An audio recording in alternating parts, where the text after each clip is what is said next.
Welcome back, ladies and gentlemen, to Enthador. Actually, a bit earlier than I had hoped. Only a season has gone by since our last episode, and we are now beset by a vile force of darkness. Now bear in mind, we are all out of bolts. And we also, because I once again perceived that we were safe, have dwarves outside harvesting plants, gathering wood, and farming. So we're probably going to lose some people. And we also have a full Hammer Dwarf squad of 10 dwarves, but 4 of them are uber awesome legendary super beings, and the other 6, unfortunately, are very undertrained, so I'm not sure how they're all going to do. Some of them don't even have hammers. I started producing silver warhammers just to make sure everybody had them, but we might not have that yet. So we might just have to take the coward's way out here and lock ourselves in. However, we're also running out of food. So, I mean, these goblins are doing their damnedest to starve us out. By the way, I'm Marcus Aurelius, in case you didn't know that, and this is Dwarf Fortress version 0.43, and we are the undersea lost library of Lostknowledge. All right, let's take a look at what's going on here. We've got a vile force. We've got... Who are you? Dead awesome. Well, at least the first part is going to be correct. Who else do we have? Dulinnwenn. Oh, Dulinnwenn, you just moved here. You were a fixture in Forest Home, and now you are going to die. Then we have Nenton. Oh man, this is going to be a massacre. Nenton, why are you even down there? I'm only gathering plants up here. So Dulinnwenn, Nenton, and Dead Awesome are unfortunately not going to live to see the future of Lostknowledge, which is a terrible tragedy, but hopefully they will provide the time we need to close up the fortress. So, let's talk a little bit about what my plans are for the near future. I'm clearing out the mechanist's workshop, and I'm putting levers here. This is going to be our lever room. Since it is right in the middle of our fortress, I am moving the mechanic here. Since I rarely ever need mechanisms, I figure a tiny little room is just fine, and he can run out and get stone wherever he can find it. I really don't give a shit, so I'm not going to have necessarily a great stone stockpile here. I'm also starting to build a route down here to have our crypt. I'm not sure how I want to do this exactly. I think what I might do is have just memorials to all of our fallen dwarves in this room, and we'll build an actual proper crypt with like coffins down beneath the mega project, and it will be kind of anonymous, meaning for the dwarves whose bones we can gather, we'll just toss them in a coffin, but we're not going to necessarily... I mean, the kings will be right next to peasants. It'll just be kind of a crypt. Where we'll differentiate is in the memorial hall, where we'll have different memorials. I think that's a good way to do it, because a lot of dwarves don't actually die in ways that allow us to recover their body. We actually had an interesting situation a while ago that I forgot to tell you about. I'm not sure if it's still interesting or not. We had a dwarf who for some reason got caught in a tree and died up in the tree. But it looks like we cut that tree down. Wow, these trees go up pretty high. I mean, when you think about it. I mean, here's the ground, right? 1, 2, 3, 4, 5, 6, 7, 8, 9, 10 Z levels. Now, bear in mind, my mega project tree farm is only 5 Z levels up, but there's no way in Armok's arse that I'm going to dig a 10 Z level high mega project. I'm sorry, but there are limits to even my endurance. But okay, so we're going to lose a lot of pets, we're going to lose some dwarves, we're going to lose some stuff. That's shameful, but it is what it is. Now, I did not expand the burrow to include all of our new stuff, so obviously that's a problem. We can go out into the caverns and get food from there. That is a definite possibility. Okay, what I'm doing here is I'm having a bar stockpile, which I'm allowing bins, but then I'm having it feed into when I'm going to eventually create here individual stockpiles for each kind of bar. So I can kind of keep a visual tally of what we have. Kind of like I'm doing everywhere else, really. I kind of like this, actually. It may not be efficient in terms of dwarf pathing, but in terms of being able to quickly glance and see, for example, how much cloth you have, how much leather you have, how many trinkets you need to put gems on, it's really helpful to have kind of big stockpiles that do not allow bins. So this isn't how I'm going to do every fort ever, but for right now, I really kind of like this style. I'm really enjoying it here in Lost Knowledge, and frankly, once I turned off DF hack, the game is moving a lot faster. Like, I never thought that DF hack was the reason for the FPS loss, but it contributes in some way, shape, or form. Also, I want to build a hallway down here, and maybe put something here. Not a ton of room. Maybe I can instead do it here, but I want to have another hall for our fallen enemies. In fact, I am having our masons construct statues to honor the 2 fallen forgotten beasts. I couldn't find the human, the human werebeast that we killed. I couldn't find them on the list of dead creatures, strangely enough, even though, as this erroneous engraving states, he drowned in our fortress. Drowned on his own blood, perhaps, because I distinctly remember our new militia captain, who wasn't at the time Jurist Fathog, punching him to death. I distinctly remember that happening. I don't think I made that up in my brain. So, regardless, let's pull up the lever here right now, please. And let's hope for the best. Everyone get in the fortress. Okay. The stray baby alpaca is dead. Urist Im Salzafon the sow is dead. And Degel Ervadlogem the billy goat is dead. Our dwarves seem to be... Oh, never mind. Spoke too soon, Marcus. Dead Awesome is now just dead. Dulinnwenn is running away. Come on, pull up the... Cat, what are you doing? I don't care. You're dead. Okay, if this lever doesn't get pulled, Alright, so we just lost Nenton. Stroud has just had a Fey mood. So Dead Awesome and Nenton, that means Dulinnwenn is still around. Dulinnwenn is still surviving. Someone please pull... There we go, okay. We're safe. We're safe in here. The goblins cannot get in. I can turn off the alert, which I'm going to, because I want them to be able to go out into the caverns and harvest food. And we're just going to sit this one out. We're going to miss the humans, but I mean, I could string them out like I've been doing and kill them over time. Oh shit, is that Dulinnwenn? Yeah, okay, Dulinnwenn. You're done for. I'm sorry, but let's read about your exploits.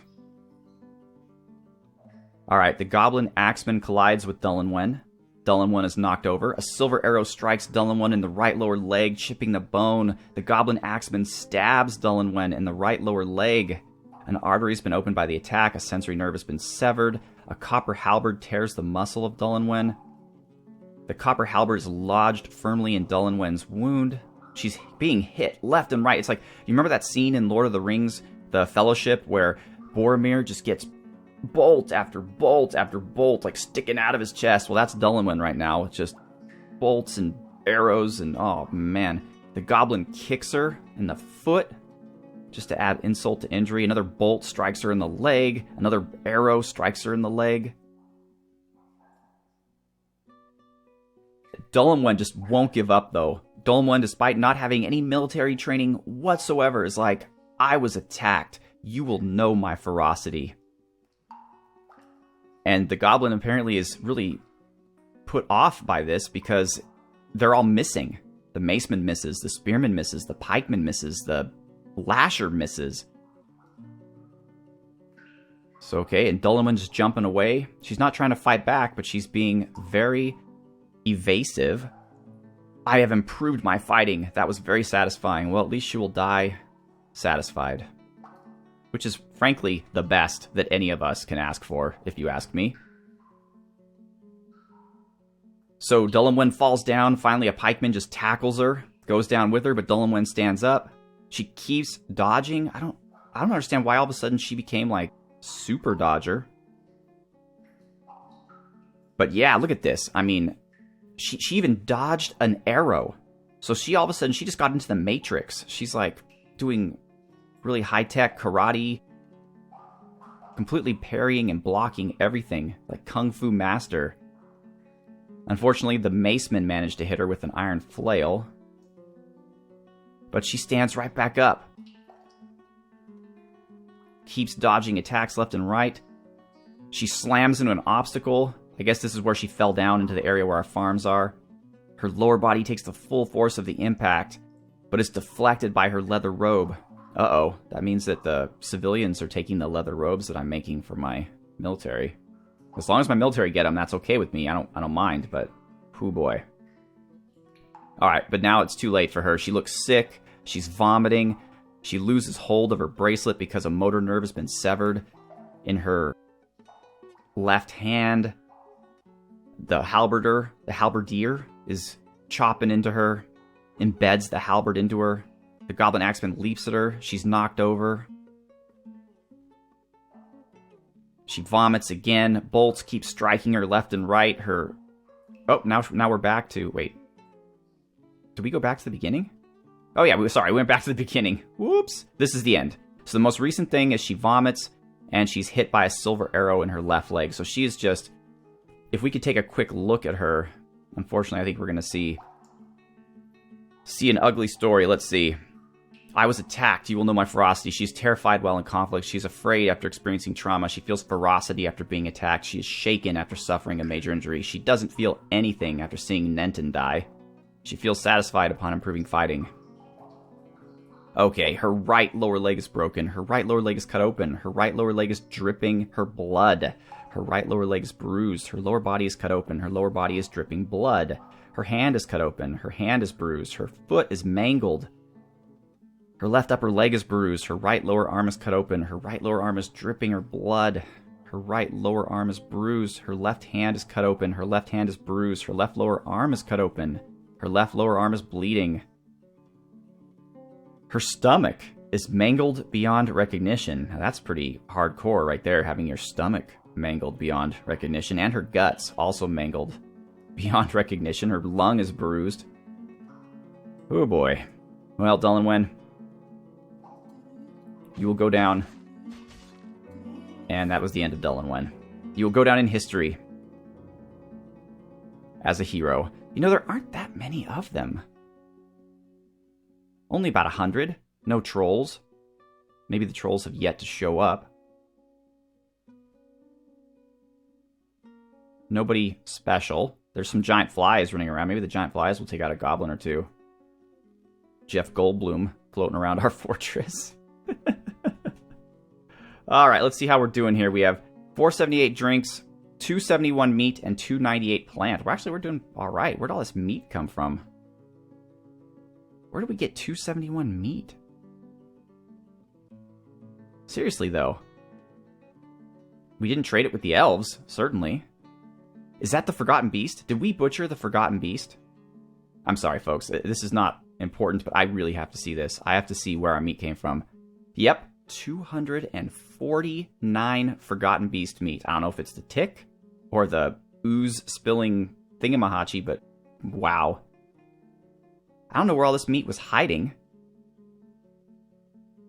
Because we didn't have that before. Like, we did not have chopped cougar liver. Oh, okay. So all the stuff we can't access anyway. So what is all this stuff? Is this just stuff that the goblins are carrying with them? I don't get it. So there must have been a bug, because when the dwarves merchants, when they came and then they left, even though visually you can't see anything, when you go to our stocks screen, it shows a whole bunch of stuff that isn't here.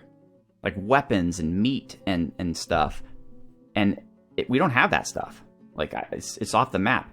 So the game is really bugging out. I mean, it's fine as long as it stays playable. But if you remember all my previous fortresses, Sandpillar and Forest Home, we did not have these kind of problems. I mean, Sandpillar, yeah, merchants took off, and Forest Home too. But they did so in a way that the game recognized that they left and didn't think that there were piles of their stuff that actually do not exist.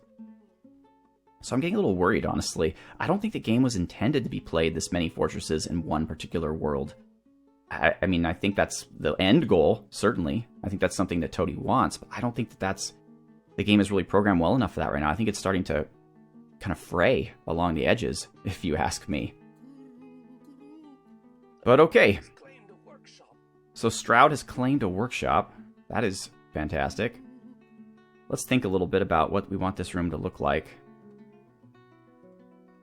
I mean, I guess it could be just a large rectangular room just like this. It doesn't need, like, alcoves per statue. Well, should I put... Now, that's a good question. Should I put the statues in alcoves? Or the memorials, I mean, instead of just in the open? That will limit the amount of space we have because... Well, we could put them in alcoves and in the open. That might be attractive. Could we use this space at all? Not in a way that would be aesthetically pleasing. It'd be kind of a weird sail-shaped room.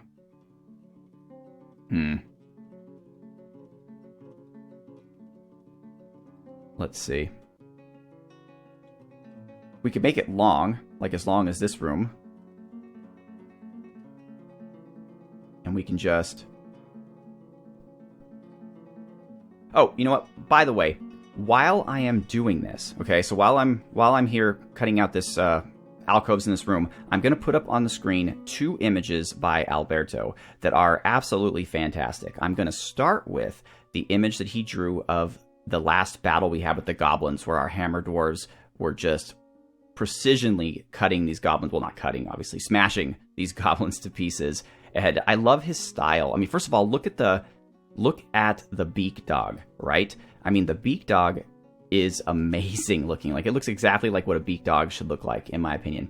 And also, look at the armor of the dwarves. How, like, kind of boxy. They remind me of, like, an old 1970s, like, Doctor Who villain. And I love it. It's a great style. Like, one thing about this game is it lends itself to stylistic interpretation. And I think that Alberto's is fantastic.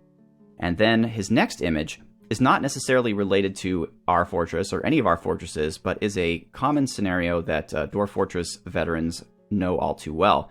And that is that the caverns are quite often very dangerous. As you can see here, we have these 2 dwarves, and the one dwarf is saying, hey, no problem, we don't need to go back up on the surface. We have plenty of fertile land and wood and everything here in the caverns.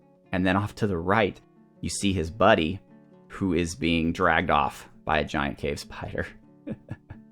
So thank you so much, Alberto, for those images. Again, I love it so much that you're supporting this series and that you're so talented. I really appreciate it. Thank you so much.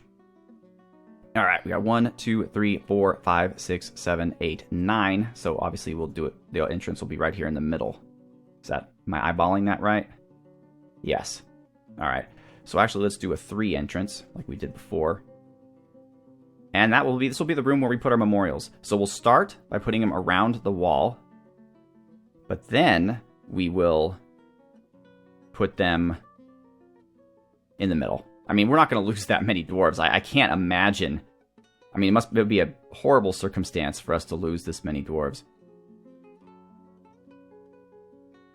Actually, yeah, I forgot. We got to put them here too. So it will be slightly different in the sense that there will be this kind of entrance area here, but that's okay. All right, so that's going to be our memorial hall, and hopefully we will never fill it up, because that would be something else. And that's all we're going to do right now for that. Dwarves are still taking out rocks from here, so we're just going to let time go by so slowly, and time can do so much. Oh, God. That shows you right then and there how old I am. What are you guys doing? I think they're just coming up to the drawbridge to taunt the goblins. Yep. They're just like, ha, you guys can't get in, suckers. And now they're leaving. They're like, okay, cool. We taunted them. And, of course, they're destroying our farm plots. And some trolls have arrived. So there's more of them now. Now there's 130 of them. Oh, I can't wait. I can't wait until we have thousands of bolts and another squad of melee dwarves and these goblins. We're just gonna tear them limb from limb. These not mangy spiders. These Dungeon of Urging. Bosa. Smuzla. It sounds very goblinish. Just an ugly, ugly goblin word.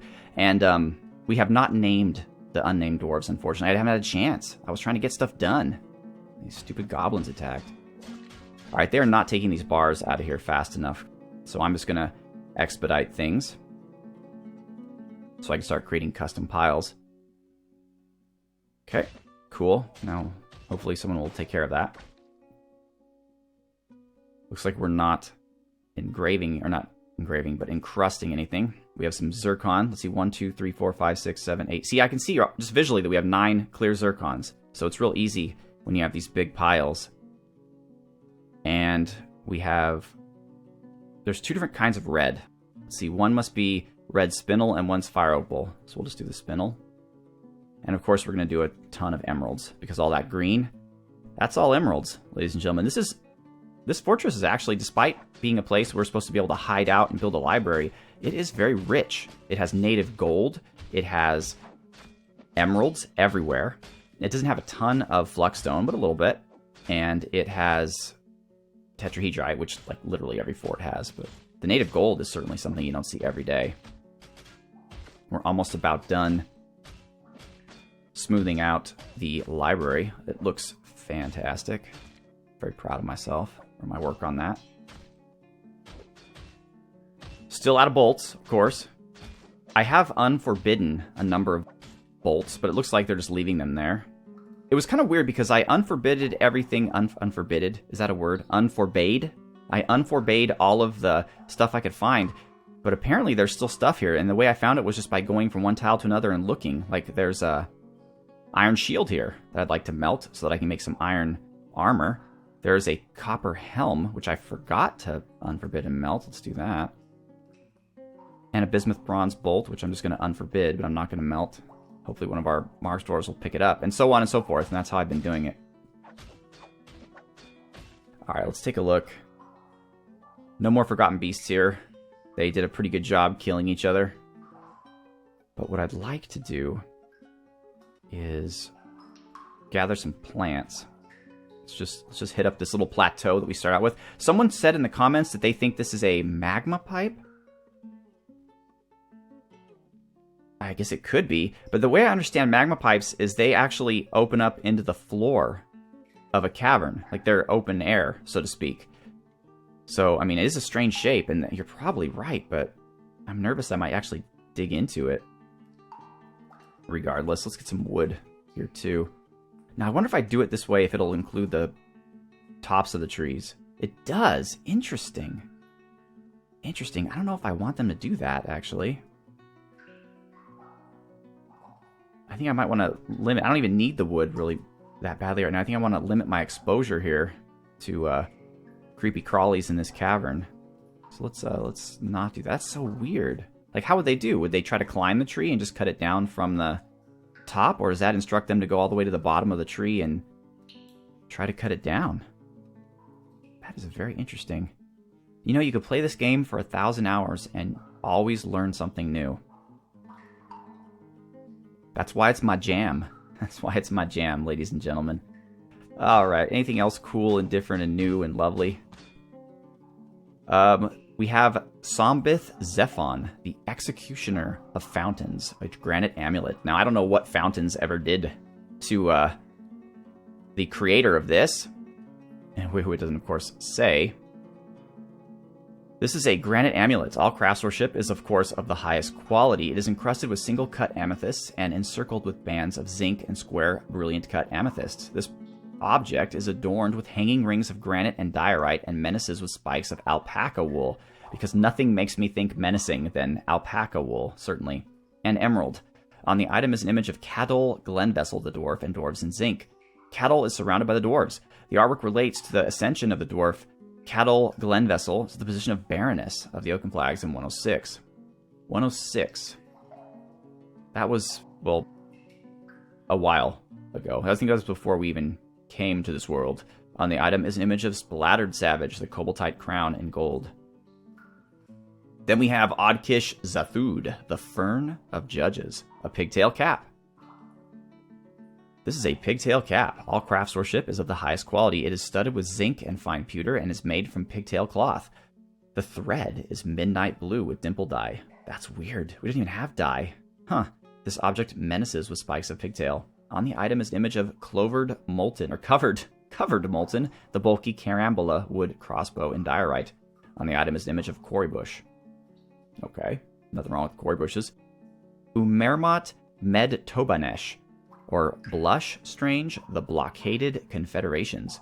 And it is a bell-shaped something. It's a bell-shaped cave spider silk skirt. What is a bell-shaped skirt? Is it like a skirt for dwarves who have a little oomph in the caboose, as they say? Or, I don't know. I'm not really hip to fashion. It's not. I have many talents, but that is not one of them. Anyway, all craft store ship is of the highest quality. It is encrusted with pear-cut clear zircons and encircled with bands of silver. It is made from cave spider silk cloth and menaces with spikes of cave spider silk. Clear zircon and schist. On the item is an image of Onul Mountain Whip, the dwarf. I know Onul. Onul is the king of the Oaken Flags, or at least he was in 119. I think he might still be. On the item is an image of dwarves in schist. The dwarves are laboring. The artwork relates to the foundation of lost knowledge by the scribe of destiny of the Oaken Flags in the early spring of 166. And some cave wheat, because why not? The Fondled Tool. Oh, wow. Nice. Gatta's Lore, the Fondled Tool, a perfect crystal barrel. It menaces with spikes of crystal barrel, which is, yeah, I guess. I mean, if I had a perfect gem and I wanted to kind of gussy it up, I don't think I would put pieces of the same kind of gem on it. I'd try to maybe create a contrast, but whatever. But this is what's interesting, folks. Ush Dishirvad, the Saffron Seal, a silver warhammer, and it belongs to none other than Jurist Fathog. It has one notable kill, that being Oots Thief Fields, the goblin in 171, and 7 other kills, all goblins, and all in Lost Knowledge. So look at that. He fell in love with his warhammer and decided to give it a name. And he actually spoke a little bit when he did that. He said he was going to name it after his daughter, but then he said, well, shoot, if I don't have a daughter, I'm going to name it after my dog. And if I don't have a dog, he said, I'm going to name it after some other object that I treasure. So there you go. All right, folks. Well, that's about it. I mean, I don't think I'm going to fight these goblins. I think I'm just going to let them get tired and leave while I continue to try to solve my logistical problems and keep food on the table of my dwarves. Next episode, hopefully, we will name our unnamed dwarves. Well, I'll name them, obviously, between episodes, but I will announce what the names are. And we might just do a dwarf profile. Holy crap, wouldn't that be something? So once again, ladies and gentlemen, I'm Marcus Aurelius.